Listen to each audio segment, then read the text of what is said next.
Corinthiens chapitre 2, on va lire du verset 14 à 15. Il est écrit, donc le thème de ce soir, c'est les trois types d'hommes. Les trois types d'hommes. C'est ce que j'étais en train de dire tout à l'heure. Comme vous ne nous entendez pas, je répète ça. Le thème de ce soir que nous avons travaillé, c'est les trois types d'hommes. Et nous allons prendre notre premier test dans 1 Corinthiens chapitre 2. On va lire du verset 14 à 15. Il est écrit, « Mais l'homme animal ne reçoit pas les choses de l'Esprit de Dieu, car elles sont une folie pour lui, et il ne peut les connaître, parce que c'est spirituellement qu'on en juge. » Verset 15, « L'homme spirituel, au contraire, juge de tout, et il n'est lui-même jugé par personne, car qui a connu la pensée du Seigneur pour l'instruire. Or, nous avons la pensée de Christ. » Donc, dans ce test qu'on vient de lire, on a parlé de l'homme animal d'abord. Ensuite, on a parlé de l'homme spirituel. Si nous prenons le chapitre 3 qui suit, on va lire du verset 1 à 4. Et là, on va nous présenter ce qu'on appelle l'homme charnel. On va expliquer qu'est-ce que ça veut dire, tout ça, après. Donc, on prend 1 Corinthiens chapitre 3. On va lire du verset 1 au verset 4. « Pour moi, frère, ce n'est pas comme à des hommes spirituels que j'ai pu vous parler, mais comme à des hommes charnels, comme à des enfants en Christ. Donc, je vous ai donné du lait, non de la nourriture solide, car vous ne pouviez pas la supporter. Et vous ne le pouvez pas même à présent, parce que vous êtes encore charnel. » Vous voyez, vous êtes encore charnel. En effet, puisqu'il y a parmi vous de la jalousie et des disputes, n'êtes-vous pas charnel et ne marchez-vous pas selon l'homme? Quand l'un dit, moi je suis de Paul, et un autre, moi d'Apollos, n'êtes-vous pas des hommes? C'est-à-dire des hommes charnels. En gros, il veut dire, dans ces deux textes qu'on a lus, on nous a parlé de l'homme animal, de l'homme spirituel et troisièmement de l'homme charnel. Nous allons parler ce soir des trois types d'hommes, c'est-à-dire l'homme animal, l'homme spirituel et l'homme charnel. Retenez bien vraiment l'ordre dans lequel les trois types d'hommes sont présentés. Premièrement, on a présenté l'homme animal et ensuite l'homme spirituel. Et troisièmement, on a parlé de l'homme charnel. L'homme animal, c'est qui? L'homme spirituel, c'est qui? L'homme charnel, c'est qui? Le mot animal, c'est un mot grec qui s'écrit psychikos. Donc, P-S-U-C-H-I-K-O-S. P-S-U-C-H-I-K-O-S. Et ça veut dire simplement un homme lié ou livré aux appétits et passions de son être. Ça veut dire un homme qui est livré à ses propres inspirations. C'est un homme où, je dirais, en fait, dont la vision s'arrête à ce qu'il voit. Un homme animal, c'est un homme, en fait, qui vit selon son instinct. Donc, il est comme un animal, il n'a pas une vision plus loin que ce qu'il voit. Sa vision s'arrête à ce qu'il voit, en fait, l'homme animal. C'est-à-dire, il est comme un animal, en fait. C'est un homme qui, voilà, il ne voit pas loin. Vous voyez, c'est un homme qui a un comportement d'animal, en fait. Donc, il peut être violent, il peut être, voilà.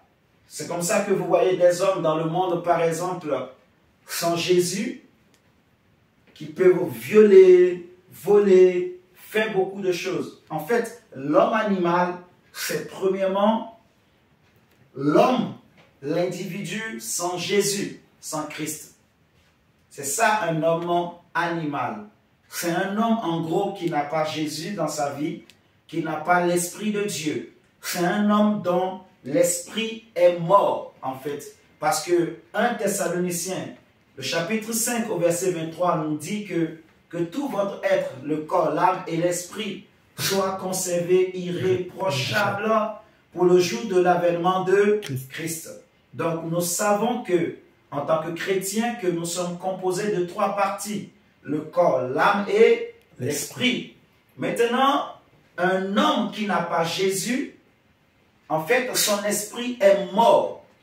Un homme qui ne connaît pas Christ, un homme qui n'a pas reçu Jésus dans sa vie, son esprit en lui est mort, en fait. Et c'est ce que l'apôtre Paul va dire dans Éphésiens chapitre 2, par exemple. Il va dire que vous étiez morts, Éphésiens 2, verset 1, que vous étiez morts dans vos offenses ou par vos offenses, vous voyez, dans lesquelles vous marchiez, selon le prince de ce monde, selon le train de ce monde, selon l'esprit, voilà, de l'air qui agit dans les fils de la rébellion. On avait lu ça la dernière fois, si vous vous rappelez. En fait, Paul dira que vous étiez morts. Donc, quand on était encore des païens, nous étions des hommes et des femmes dont les esprits étaient morts. Vous voyez? Un homme dont l'esprit est mort, il faut juste fermer en fait. Fermer ça.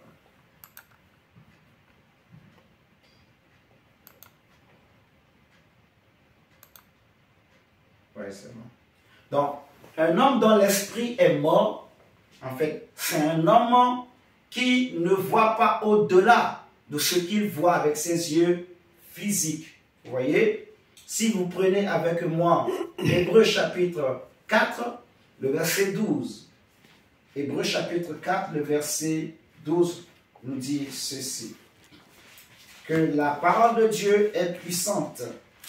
La parole de Dieu, car la parole de Dieu est vivante et efficace, plus tranchante qu'une épée quelconque à 2 tranchants, pénétrante jusqu'à partager âme et esprit. Pourquoi on nous dit ceci dans ce verset? C'est simplement parce qu'un homme sans Jésus, mes frères et sœurs, son âme est confondue avec son esprit. Son esprit ne vit pas, en fait. En fait, l'esprit, pour bien définir les choses, le corps, c'est la partie charnelle de l'homme. Vous voyez? C'est la partie poussière de l'être humain. C'est ça, le corps physique. L'âme, c'est le siège de ses émotions, de ses sentiments. L'âme, c'est le siège des sentiments, des émotions de l'homme. Et l'esprit de l'homme, en réalité, qu'on appelle le pneuma, en fait, l'esprit de l'homme, c'est ce qui permet à l'homme de communiquer avec le monde spirituel. C'est ce qui permet à l'homme soit de communiquer avec Dieu, soit de communiquer avec, voilà, le monde des ténèbres, quoi. Donc, par exemple, les sorciers, ils communiquent avec le monde des ténèbres par leur esprit. Et un chrétien, son esprit, ou je dirais tout homme en général, quand il n'a pas Jésus, son esprit est mort. Vous voyez? Son esprit est mort. Donc, il faut que, pour que son esprit soit réveillé, que quelqu'un vienne le réveiller. Amen. Vous voyez? Et c'est ce que la Bible dit dans Hébreux 4, que la parole de Dieu, elle est vivante et elle est efficace, plus tranchante qu'une épée quelconque à 2 tranchants, pénétrante jusqu'à partager âme et esprit, jointure et moelle. Elle juge les sentiments et les pensées du cœur. C'est très important vraiment de bien comprendre ce texte. On dit qu'elle est puissante, elle est vivante et elle est efficace pour séparer. Pour séparer. Elle pénètre donc dans l'homme, la parole de Dieu, elle pénètre dans l'homme et elle est efficace pour séparer donc l'âme et l'esprit. Parce que le monde des ténèbres aussi, quand les gens deviennent des sorciers, le diable aussi quelque part va commencer par utiliser leur esprit. Vous voyez? il y a des choses comme par exemple, on appelle les sciences de lumière, on appelle dans certaines sociétés secrètes, on parle également de lumière, des gens qui ont une certaine lumière, vous voyez, une certaine illumination.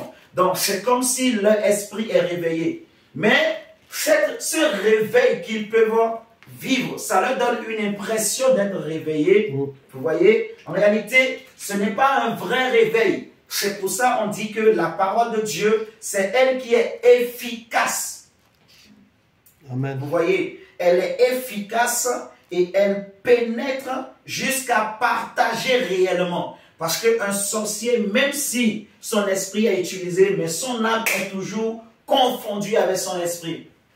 Je suis désolé, mes frères et sœurs, de le dire comme ça, mais c'est la vérité. En fait, le seul outil que je dirais, le seul moyen efficace pour vraiment séparer l'âme de l'homme de son esprit, pour que l'esprit de l'homme soit totalement libéré de son âme, c'est la parole de Dieu. Amen. En réalité, c'est même plus que la parole de Dieu. C'est la révélation de la parole de Dieu. C'est la personne de Jésus-Christ de Nazareth, en fait. Vous voyez? Donc, c'est celui qui a reçu la parole de Dieu. C'est celui qui a reçu cette parole dans son cœur. La Bible dit que cette parole viendra séparer son âme de son esprit. Vous voyez, on va dire par exemple dans Romains 12, qu'on avait lu également la dernière fois, que voilà, soyez, il est dit, ne vous délivrez pas de vin, c'est de la débauche. Ne vous conformez pas au siècle présent, vous voyez, mais soyez transformés par le renouvellement de l'intelligence, autrement dit de l'esprit. En réalité, l'esprit de l'homme, j'ai dit tout à l'heure que c'est le moyen qui permet à l'être humain de communiquer avec Dieu, mais c'est le siège de l'intelligence, de la conscience, du subconscient et de l'inconscience. Mon frère, ma soeur, suis-moi très bien ce soir. Je te dis que tu as bien fait de te connecter ce soir parce que Dieu va te révéler des mystères, Dieu va t'aider dans ta vie chrétienne. Tu vas grandir, tu sauras comment bien marcher avec le Seigneur au nom de Jésus. La Bible dit, soyez transformés par le renouvellement de l'intelligence, en fait de l'esprit. Vous voyez? Et donc, comment ce renouvellement se fait? Il est écrit dans Colossiens que, en fait, l'homme nouveau, donc qui est créé à l'image de Dieu, à l'image de Christ, se renouvelle. Si vous prenez avec moi Colossiens,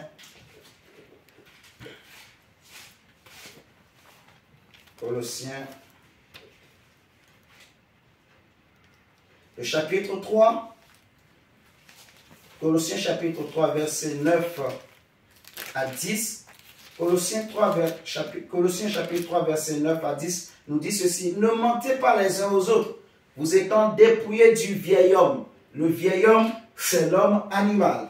Vous étant dépouillés du vieil homme et de ses œuvres, et ayant revêtu l'homme nouveau. L'homme nouveau, en réalité, c'est l'esprit de l'homme qui est réveillé. Suivez-moi très bien, mes frères et sœurs. Ayant revêtu l'homme nouveau qui se renouvelle, comment? Dans la connaissance, selon l'image de celui qui l'a créé. Donc, c'est la connaissance de la parole de Dieu qui réveille l'esprit de l'homme. Vous voyez? Et plus je connais la parole de Dieu, plus mon esprit devient davantage réveillé. Alléluia. Amen. Nous sommes en train de parler de l'homme animal, l'homme spirituel et l'homme charnel. Vous voyez? Et je dis que l'homme animal, c'est l'homme qui vit selon les passions, vous voyez, de son être, de son âme, en fait, qui vit selon, je peux dire, les appétits de son être, de son corps. Vous voyez? C'est l'homme livré à lui-même. Et c'est un homme qui, en fait, sa vision s'arrête à ce qu'il voit. Il n'a pas une vision lointaine. Vous voyez? Et l'homme animal également, je vais dire que c'est l'homme qui a le caractère, donc, comme un animal. Vous voyez? Et l'homme spirituel, c'est l'homme qui a son esprit réveillé. C'est l'homme qui marche maintenant selon l'esprit de Dieu. non seulement il vit selon l'Esprit de Dieu, mais il marche selon l'Esprit de Dieu. La Bible nous dit que, en fait, de la même manière que la foi sans les œuvres est morte, ainsi également, le corps sans l'âme, en réalité sans l'esprit, est mort. C'est l'apôtre Jacques qui nous le dit. Que le corps sans l'esprit, le corps sans l'esprit est mort. Vous voyez? Donc, l'esprit nous donne la vie. Il est écrit dans Actes des Apôtres que, en réalité, nous avons en lui la vie, le mouvement et l'être. Alléluia. Donc, l'esprit donne la vie. Donc, un chrétien qui a accepté Jésus, il vit par l'Esprit de Dieu. Vous voyez? Tout être humain, même s'il n'a pas Jésus, en fait, ce qui le fait vivre, c'est l'Esprit, c'est le souffle du Tout-Puissant. Dans Genèse chapitre 2, à partir du verset 7, il est écrit que, en fait, Dieu va former l'homme de la poussière et il a soufflé un souffle de vie dans l'homme et l'homme est devenu un être vivant. Donc, ce qui a fait rentrer la vie, le mouvement dans le corps que Dieu avait formé, c'était le souffle de Dieu. Et le souffle de Dieu, c'est l'esprit que Dieu a mis en l'homme. C'est ce qu'on appelle la lampe de l'Éternel qui est dans l'homme, vous voyez. Donc l'esprit nous donne la vie. L'esprit nous fait vivre. En fait, c'est ce que j'ai voulu expliquer en disant ça. Mais l'homme spirituel, non seulement l'esprit le fait vivre, est-ce que vous me comprenez? Non seulement l'esprit le fait vivre, mais il marche par l'esprit. L'homme animal, puisque son esprit est mort, il ne peut pas marcher par l'esprit, l'homme animal. Il marche selon ce qu'il voit. En fait, c'est ça l'homme animal. Donc, il marche selon son instinct. Vous voyez? Il marche selon, donc, on va dire, ses appétits, ses passions. Il marche selon, voilà, ce qu'il voit autour de lui. C'est ça son monde, c'est ça sa réalité. Vous voyez? Amen. Et l'homme charnel, c'est l'homme, justement, qui marche selon ses émotions, ses sentiments. Donc, on dira que l'homme charnel, c'est l'homme qui a l'esprit réveillé, mais dont l'âme n'est pas renouvelée. Je répète, l'homme charnel, c'est un chrétien, l'homme charnel. C'est pour ça que Paul, il a parlé d'abord de l'homme animal et de l'homme spirituel. Et en dernière position, il a présenté l'homme charnel. Donc l'homme charnel, c'est d'abord un chrétien. C'est d'abord un homme dont l'esprit est réveillé. Vous voyez, l'esprit est séparé de l'âme, mais son âme n'est pas renouvelée. Parce qu'on a lu dans Colossiens chapitre 3, même dans Romains 12, on nous le dit, soyez renouvelés, soyez transformés par le renouvellement. Vous voyez? Donc, l'âme doit être renouvelée, l'esprit doit être renouvelé régulièrement, mais l'âme aussi de l'homme doit être renouvelée quotidiennement en contact, en communion avec la parole de vérité, avec la parole de Dieu. Alléluia. Amen. Donc, l'homme charnel, c'est le chrétien, mais dont l'âme n'est pas renouvelée. Donc, c'est un individu qui a son esprit réveillé, son esprit séparé de son âme, mais son âme est encore dans le péché. Son âme n'a pas été renouvelée. Est-ce que nous sommes d'accord ce soir? Est-ce que vous me suivez très très bien? C'est très important, mes frères et sœurs, vraiment de bien comprendre ce que je suis en train de dire. Non. Son âme, je répète, l'homme charnel, c'est l'homme dont l'esprit est mort. Et quand l'esprit est mort, dont l'esprit est confondu avec l'âme. En fait, l'esprit n'a pas d'identité, de personnalité dans l'homme animal. Son esprit existe, mais son esprit n'a pas de personnalité. En gros, pour un homme animal. Vous voyez? Maintenant, quand l'homme devient chrétien, la parole de Dieu a cette capacité efficace de séparer vraiment, efficacement. Je ne sais pas si vous comprenez. Il y a d'autres moyens pour séparer l'esprit de l'âme dans le monde. J'ai pris l'exemple du monde des ténèbres, des sorciers par exemple. Mais cette séparation de l'esprit de l'âme, elle est fausse, elle n'est pas efficace. Parce que l'esprit là n'est toujours pas libre. L'esprit des sorciers est toujours dans le péché. L'esprit des sorciers vit toujours en fonction des passions toujours de la chair. Vous voyez? Amen. Donc, la vraie séparation, seule la parole de Dieu peut la faire.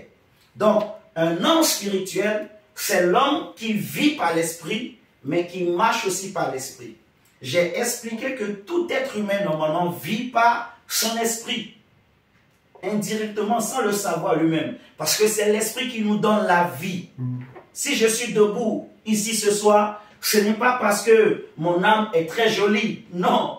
C'est parce que en moi, il y a un esprit. Amen. Si tu es là aussi, mon frère, ma soeur, et que tu t'es connecté, si tu t'es mis debout ce matin, c'est parce que en toi, il y a un souffle. Amen. Et le souffle là, c'est ça qu'on appelle l'esprit de l'homme. Vous voyez? Maintenant, quand on devient chrétien, Dieu nous donne sa parole qui est esprit et vie. Il nous donne aussi son esprit. Et cette parole de Dieu vient séparer notre esprit de notre âme. Et notre esprit s'unit maintenant au Saint-Esprit. Maintenant, il y a des hommes, des chrétiens, leur esprit peut être réveillé, mais leur âme n'est pas renouvelée. Tu comprends ma femme? Parce qu'il faut que, en fait, pour qu'un homme soit spirituel, il faut que son esprit soit réveillé et que son âme soit renouvelée. Amen. Amen. Vous voyez? Donc, l'homme charnel, c'est le chrétien qui a son esprit réveillé par la parole de Dieu, mais son âme n'a pas été renouvelée, transformée par la parole, non. Donc la parole agit seulement au niveau de son esprit, de sa tête, de son intelligence. C'est comme ça qu'il y a des chrétiens qui ont la foi, mais leur foi, c'est seulement au niveau de l'intelligence. Vous voyez? Donc, et c'est ce chrétien-là qu'on appelle un homme charnel. Et vous allez bien comprendre tout à l'heure les caractéristiques. Je vais dire encore une vérité, mon frère, ma soeur, c'est que, comme de la même manière que l'homme est composé de trois parties, le corps, l'âme et l'esprit, on a parlé aussi de trois types d'hommes, l'homme animal, l'homme spirituel et l'homme charnel. J'ai expliqué tout à l'heure que, en réalité, dans l'esprit de l'homme, c'est là qu'on voit l'intelligence, donc la conscience, vous voyez, le subconscient, l'inconscience, c'est dans l'esprit de l'homme. Alléluia. Amen. Maintenant, je dirais encore quelque chose qui est important, qui va nous aider à mieux comprendre. C'est que l'homme animal, ou spirituel, ou charnel, c'est des personnes qui ont chacun un niveau de conscience. En fait, je dirais autrement. L'homme animal, c'est quelqu'un, en fait, dont la conscience s'arrête à ce qu'il voit.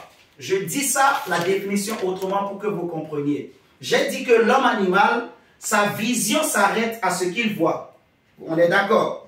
Donc, je vais le dire autrement que l'homme animal, c'est un homme dont la conscience s'arrête à ce qu'il voit. En fait, il est conscient seulement de ce qu'il voit physiquement. Je ne sais pas si vous comprenez comme ça ce que je suis en train de dire. Sa conscience est limitée à ce qu'il voit. Vous voyez? Donc, l'autre partie de sa conscience est remplie par ce que la Bible appelle des œuvres mortes. Dans Hébreu, par exemple, la Bible dit que si le sang des boucs et des taureaux, vous voyez, pouvait ôter le péché, alors Jésus s'est offert lui-même par un esprit éternel à Dieu afin de nous délivrer, en fait, de nous purifier et de nous délivrer en quelque sorte des œuvres mortes, de délivrer notre conscience des œuvres mortes. Vous voyez? Donc, l'homme animal, j'insiste, c'est un homme dont la vision s'arrête à ce qu'il voit, sa conscience s'arrête à ce qu'il voit. Vous voyez? Sa conscience ne peut pas aller au-delà. C'est comme un animal. Un animal, sa conscience s'arrête à ce qu'il voit. Vous voyez? Et l'homme spirituel, c'est l'homme dont la conscience est vraiment régénérée, renouvelée. Un homme devient spirituel quand sa conscience, son subconscient et son inconscience sont transformés réellement. Vous voyez? Mais l'homme animal, en fait, sa conscience peut être renouvelée, son subconscient aussi peut être renouvelé, son inconscience aussi peut être renouvelée, mais comme son âme n'est pas renouvelée, vous voyez, il peut vivre encore dans le péché. Donc, il a changé de niveau, il a changé de vision, vous voyez, mais à cause de son âme, en fait, il y a certains péchés encore auxquels il est attaché. Le péché, les émotions, les sentiments, et nous allons bien comprendre par la suite. Si vous prenez avec moi, par exemple, Romains chapitre 1, le verset 26. Romains chapitre 1, le verset 26, la Bible nous dit, Romains 1, verset 26. Il est écrit, c'est pourquoi Dieu les a livrés à des passions infâmes, car leurs femmes ont changé l'usage naturel en celui qui est contre nature.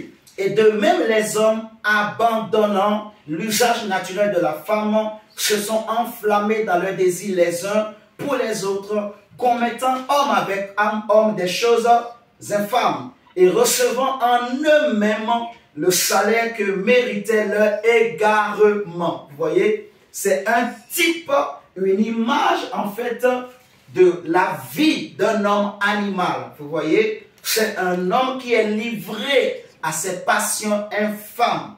C'est un homme qui change en fait ce qui est naturel en des choses qui sont contre nature. Parce que sa conscience est cautérisée. Sa conscience est fermée. Je ne sais pas si vous êtes en train de me comprendre. Ce qui est immoral devient moralité pour lui, un homme animal. C'est pour ça qu'il peut ne pas se gêner de changer ce qui est naturel selon Dieu en des choses qui sont contre nature. Et c'est ce que l'apôtre Paul est en train d'expliquer ici en fait. C'est le caractère d'un homme animal. C'est une caractéristique d'un homme animal. C'est-à-dire un homme sans Jésus. Un homme qui ne connaît pas la parole de Dieu. Un homme en qui n'habite pas l'Esprit de Dieu. Alléluia. Amen. Donc, on voit quelque chose qui caractérise un homme animal. Il marche selon son instinct. Sa conscience est limitée à ce qu'il voit. Sa conscience est fermée. Vous voyez, c'est un homme qui manque de jugement. Il manque de maturité. Vous voyez, c'est un chrétien immature. Non, c'est même là je parle de l'homme charnel. Excusez-moi. Je suis en train de mélanger. Voilà. Là, c'est l'homme charnel. Ok? Hein? Donc, l'homme animal, on va dire, c'est un homme, il marche dans son instinct. Donc, selon, voilà, son ventre, quoi. Sa faim, sa soif. Donc, il marche selon son instinct. Il marche selon son instinct comme un animal. La faim, c'est ça sa vie. Voilà, la faim, le ventre, la soif, le corps, l'habillement, vous voyez, c'est sa vie, c'est l'instinct, quoi. C'est ce qu'il voit. C'est ça vraiment qui l'anime. Ok. Maintenant, prenons 1 Corinthiens 5. Nous allons bien décortiquer vraiment. Non, pas encore 1 Corinthiens 5.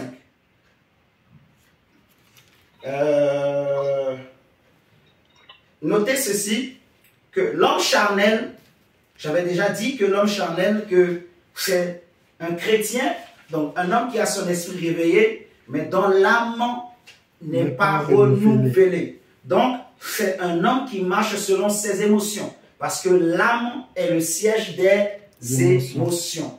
On est d'accord? Et c'est l'homme charnel, en fait, il a son esprit réveillé, mais il manque de maturité.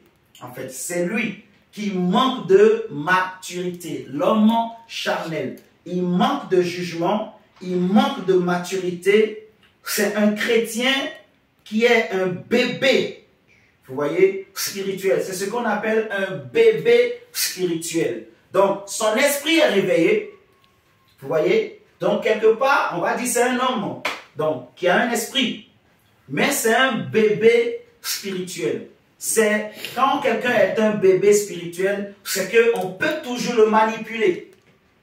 On peut toujours le tromper. On peut toujours jouer avec lui. On peut toujours le séduire. Le péché peut toujours le manipuler. Le péché peut toujours le diriger. Les désirs du péché peuvent toujours avoir un effet sur lui, en fait. Vous voyez? Parce qu'il est un bébé. Paul va dire que lorsque j'étais enfant, je me comportais comme un enfant. Je vivais, j'agissais, je marchais comme un enfant. Mais quand je suis devenu adulte, j'ai mis de côté ce qui était de l'enfant. Vous voyez? Donc un enfant, quand on dit un bébé spirituel, ça veut dire que c'est un homme qui est ignorant. En fait, son esprit est réveillé. On pouvait même l'appeler homme spirituel. Vous voyez? Mais en réalité, c'est un homme spirituel en petit.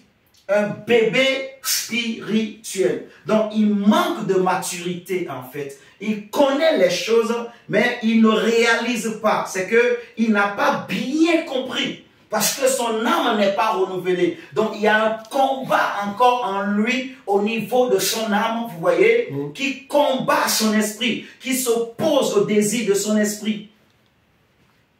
Donc, voilà. On dit, un homme charnel, c'est un homme qui manque de maturité, c'est un bébé spirituel. C'est ce que je dirais encore que c'est un homme qui est oisif, qui est distrait, qui est négligent, qui est léger, en fait, dans ses décisions, dans ses positions, dans ses actions. Il fait les choses de Dieu avec légèreté. Il vit une vie de prière avec légèreté. Il considère la parole de Dieu avec légèreté. Vous voyez, il est négligent. Même si on lui parle de la prière, il est chrétien, mais il prend la prière comme un jeu. Il néglige la prière, il néglige la parole de Dieu. Vous voyez, parce que son âme n'est pas renouvelée encore. Il ne réalise pas encore l'importance, en fait, de Christ, de l'œuvre de la croix. Pourtant, il a accepté Jésus. Mais il n'a pas encore bien réalisé, en fait, qu'est-ce que Jésus a fait pour lui. Il n'a pas réalisé, en fait, quelle grâce il a en devenant chrétien. Il n'a pas réalisé quel prix, quel amour. Donc, même les démons se moquent des hommes charnels. Vous voyez? Parce qu'ils peuvent toujours jouer avec eux. Le péché peut toujours les manipuler. Donc, c'est comme un enfant qui a un grand héritage, mais il ne réalise pas la valeur de cet héritage, en fait. On va bien comprendre par la grâce de Dieu. Donc, et c'est pour ça que, pour bien comprendre, par exemple, ce point, si vous prenez avec moi 1 Corinthiens, chapitre 5, Paul va dire quelque chose qui est vraiment très, très important.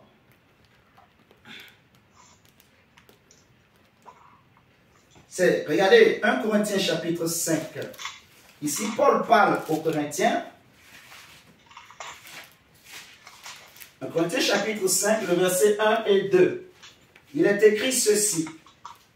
On entend dire généralement qu'il y a parmi vous de l'impudicité. Vous voyez, une impudicité telle qu'elle ne se rencontre pas même chez les païens. C'est au point que l'un de vous a la femme de son père et vous êtes enflé d'orgueil et vous n'avez pas été plutôt dans l'affliction afin que celui qui a commis cet acte fût ôté du milieu de vous. Vous voyez, l'apôtre Jacques va dire en fait que mettez en pratique la parole et ne vous bornez pas à l'écouter en vous séduisant vous-même par de faux raisonnements. Et c'est ce qui arrive en fait à l'homme charnel. Vous voyez, il est manipulé par ses raisonnements. Donc son âme raisonne beaucoup. Vous voyez, son âme raisonne beaucoup. Tout à l'heure on avait lu dans 1 Corinthiens 3, Paul va dire aux Corinthiens que pour moi, frère, ce n'est pas comme à des hommes spirituels que j'ai pu vous parler, mais comme à des hommes charnels, comme à des enfants, vous voyez, donc des bébés, comme à des enfants en Christ. Je vous ai donné du lait, non de la nourriture solide, car vous ne pouviez pas la supporter et vous ne le pouvez pas même à présent. Vous voyez, parce que vous êtes encore charnel, vous êtes encore charnel. En effet, puisqu'il y a parmi vous de la jalousie. Et la jalousie, on avait expliqué dans la classification des péchés, on avait expliqué les péchés qui sont liés à l'âme. Vous voyez, on a dit que c'est, par exemple, la jalousie, la haine, l'hypocrisie, tout ça, c'est lié à l'âme, c'est les émotions, les sentiments. Donc Paul dit, puisqu'il y a parmi vous de la jalousie, des disputes. Tu vois ma femme? Des disputes. Il va dire, n'êtes-vous pas charnel? Vous voyez, il y a de la jalousie, il y a des disputes, il y a des querelles. Il dit, ne marchez-vous pas selon l'homme. Quand l'un dit, moi je suis de Paul, et un autre, moi d'Apollos, n'êtes-vous pas des hommes? Vous voyez, les Corinthiens commençaient par avoir des préférences dans l'église. Oh non, moi je suis congolais, j'aime bien être avec les Congolais. Moi, je suis malgache, j'aime bien être avec les malgaches. Moi, je suis européen, je suis un blanc, j'aime bien être avec les blancs. Mais tous sont dans l'église, tous disent que nous sommes le corps de Christ, des enfants de Dieu. Vous voyez, c'est des œuvres de la chair. Il ne peut pas y avoir dans l'église, dans le corps de Jésus, un autre corps. Oh mon Dieu! Le corps de Jésus est unique, il n'est pas divisable, il n'est pas séparable, il est unique. Alléluia. Nous pouvons former plusieurs membres, mais nous sommes tous les membres d'un seul et même corps. Alléluia. Amen, amen, amen. Paul dit, puisqu'il y a parmi vous des disputes, l'un dit, moi je suis de ci, moi je suis de ça, n'êtes-vous pas des hommes charnels? Vous voyez? Donc l'homme charnel, c'est un homme qui vit selon ses émotions, ses sentiments. Il est comme un enfant. Vous voyez? Là où il y a comment je vais le dire autrement? Un chrétien, par exemple, qui pratique l'impudicité, en fait, s'il est un chrétien, c'est qu'il est charnel. Vous voyez? Et c'est ça où le bas blesse. C'est là que les chrétiens sont très naïfs et le diable se moque beaucoup d'eux, en fait.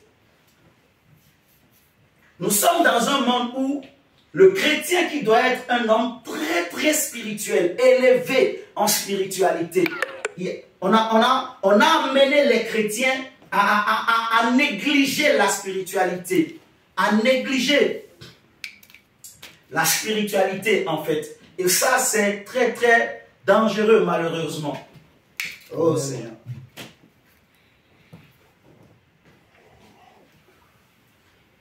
Seigneur.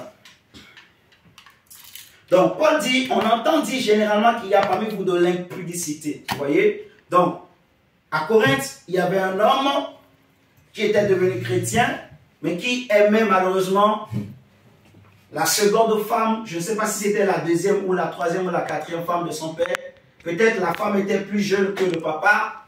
Comme en ce temps-là, les gens, ils pouvaient avoir plusieurs femmes, vous voyez. Donc, le jeune homme, il a pris la femme de son père, chrétien. Il a commencé par aller avec, mais dans l'église, tout le monde voyait ça. Personne n'était gêné. Personne n'était dérangé. Tout le monde trouvait ça normal parce que c'était l'habitude en ce temps-là. Et c'est là que Paul va se lever en tant qu'apôtre pour leur dire que, en fait, il y a généralement parmi vous de l'impudicité. On entend ces choses au point que même un homme va prendre la femme de son père. C'est des pratiques même, voilà. On peut voir ça chez les païens, mais c'est pas une loi, c'est pas tous les païens qui pratiquent ces choses. Vous voyez, il y a des païens qui ont un bon sens, une certaine moralité.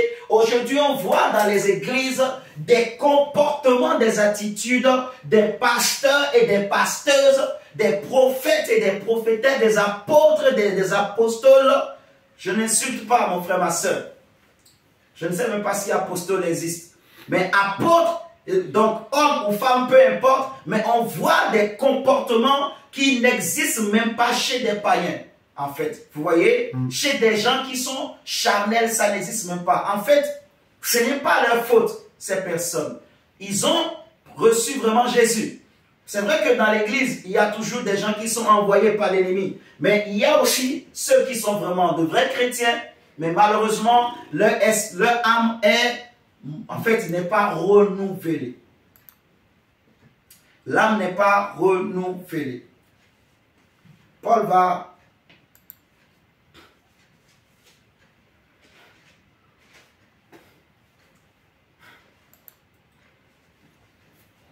si on prend par exemple 1 Corinthiens chapitre 6, 1 Corinthiens 6,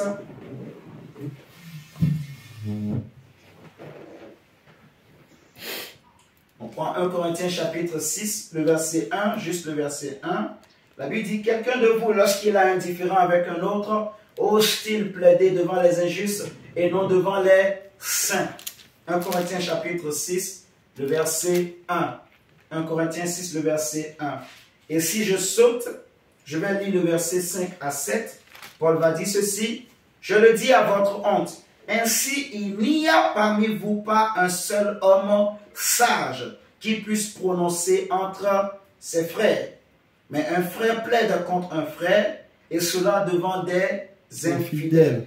C'est déjà, c'est un défaut chez vous que d'avoir des procès les uns avec les autres. Pourquoi ne souffrez-vous pas plutôt quelque injustice?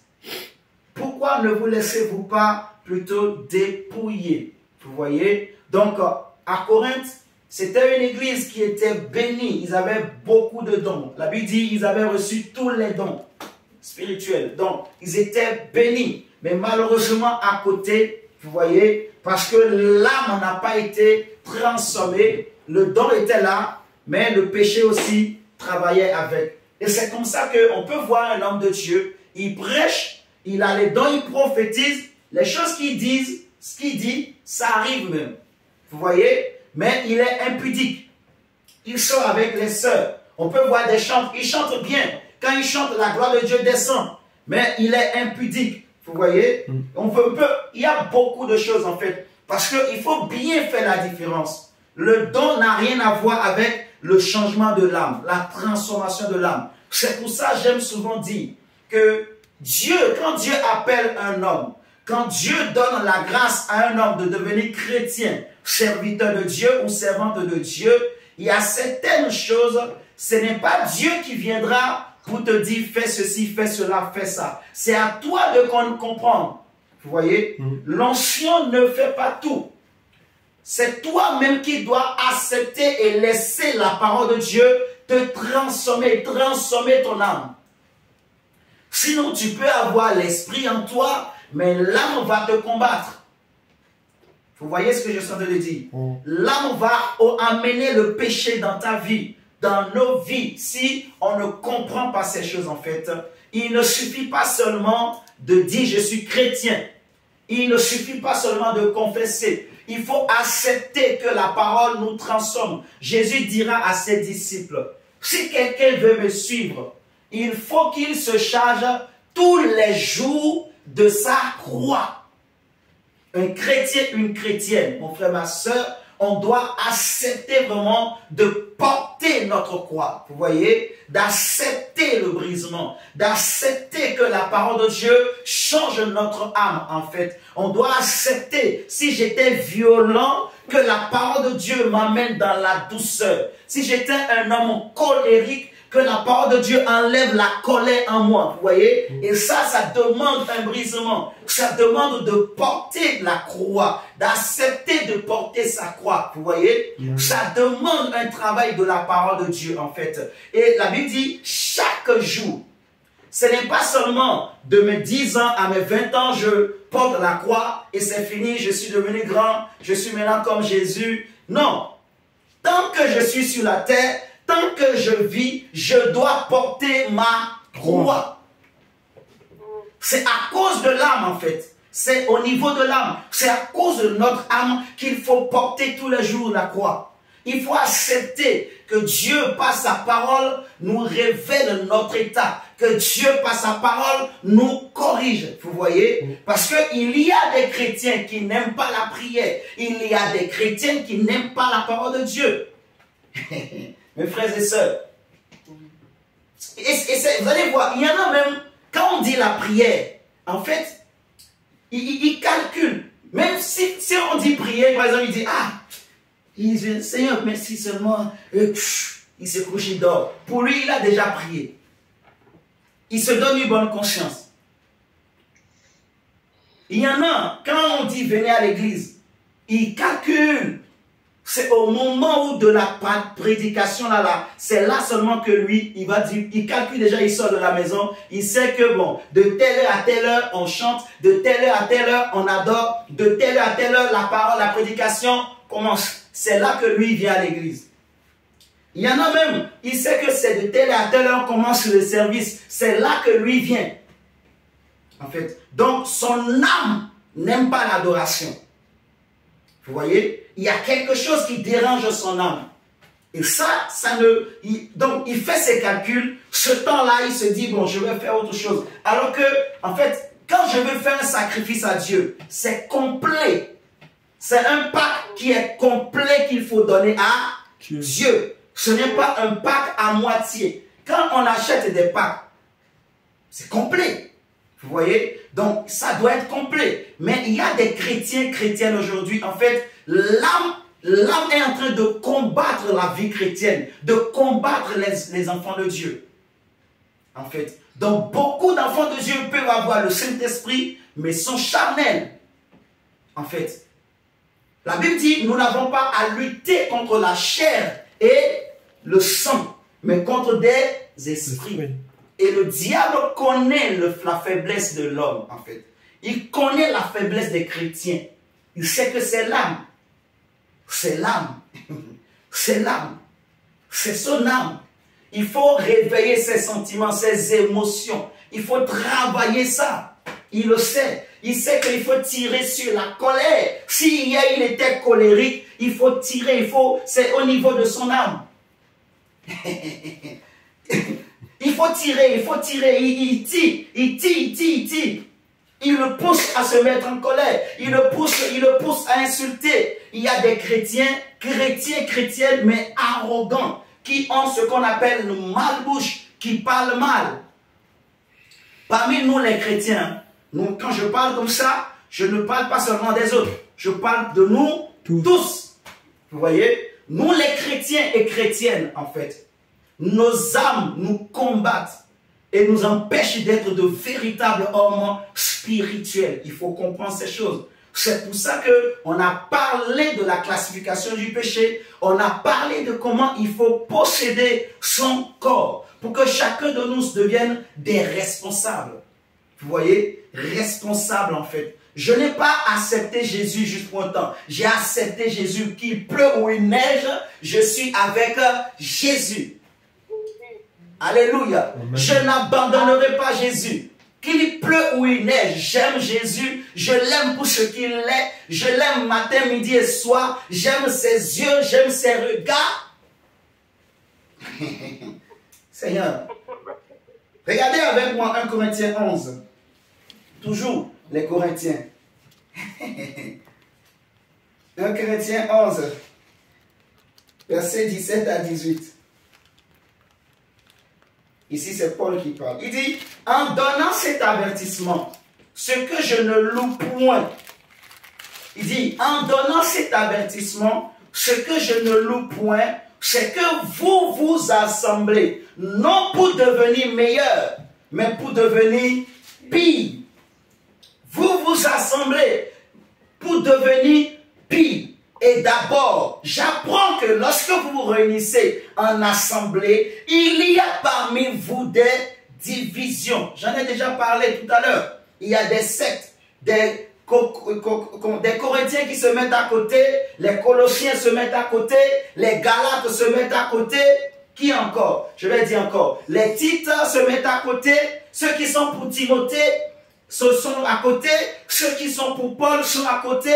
Ceux qui sont pour Jean-Baptiste se mettent aussi à côté, alors que Jésus n'est pas divisé. Amen. Et ça existe dans des assemblées aujourd'hui, mes frères et sœurs. La division. Le corps de Christ, il y a même les pasteurs eux-mêmes, lui-même il est pasteur, mais il crée d'autres corps dans l'église. Mais lui-même il n'est pas conscient de ça, mes frères et sœurs. Ça se passe sur la terre. Ça se passe, mon frère, ma sœur, sur la terre, ce qu'on est en train de dire. Ça se passe dans le monde. Ça se passe même dans nos quartiers. Ça se passe autour de nous.